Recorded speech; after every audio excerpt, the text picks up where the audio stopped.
Hi, my name is Joy Stiles, and I'm going to be presenting my final project in Strategic Communication and Ethics on Wells Fargo, anything for the bottom line. Back in September of 2016, it was discovered that Wells Fargo, one of our nation's largest banking institutions, was engaging in the unethical and deceptive practice of duplicating accounts in order to fulfill internal sales quotas. Sales quotas that were instituted by the CEO, John Stumpf himself. From May of 2011 to July of 2015, over 2 million accounts were opened without customers' consent in order to appear that each bank manager or alternate employee was fulfilling the quota. If you didn't fulfill it, you were terminated. In fact, once the scandal became known, 5,300 employees were let go. However, these employees were all low-level employees that had no control over the implementation or the creation of said policy.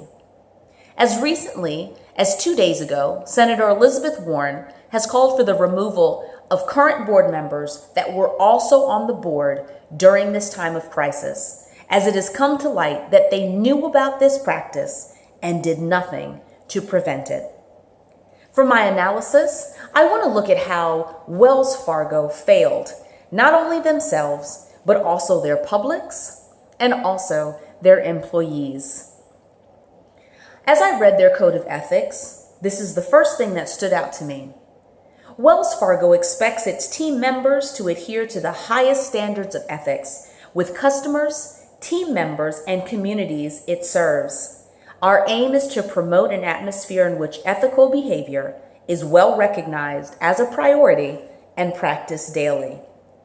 Clearly, this looks good on paper, but is not something that is walked out within the company.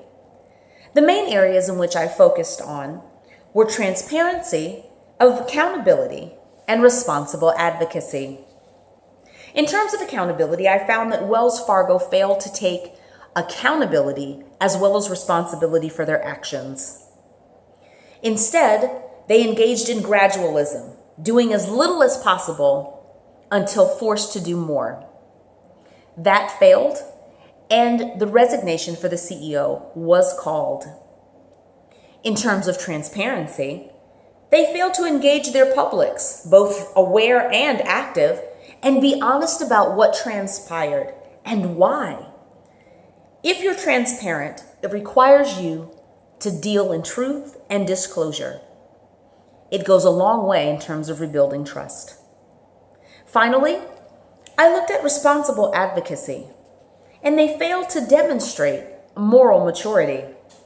If Wells Fargo had focused on a utilitarian approach, they would have put the customer's good as well as the company's reputation first and foremost, before the bottom line, knowing that a scandal of this magnitude could shake it to its core, given that the atmosphere in this country is not one of trust for banks in general since the crisis of 2008. My recommendations as a PR consultant, the first thing I would do is tremendous damage control using issues management theory.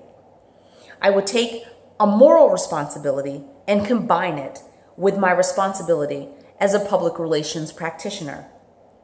I would use interdependency and get input from the CEO, from employees, and also the publics in order to best craft a response.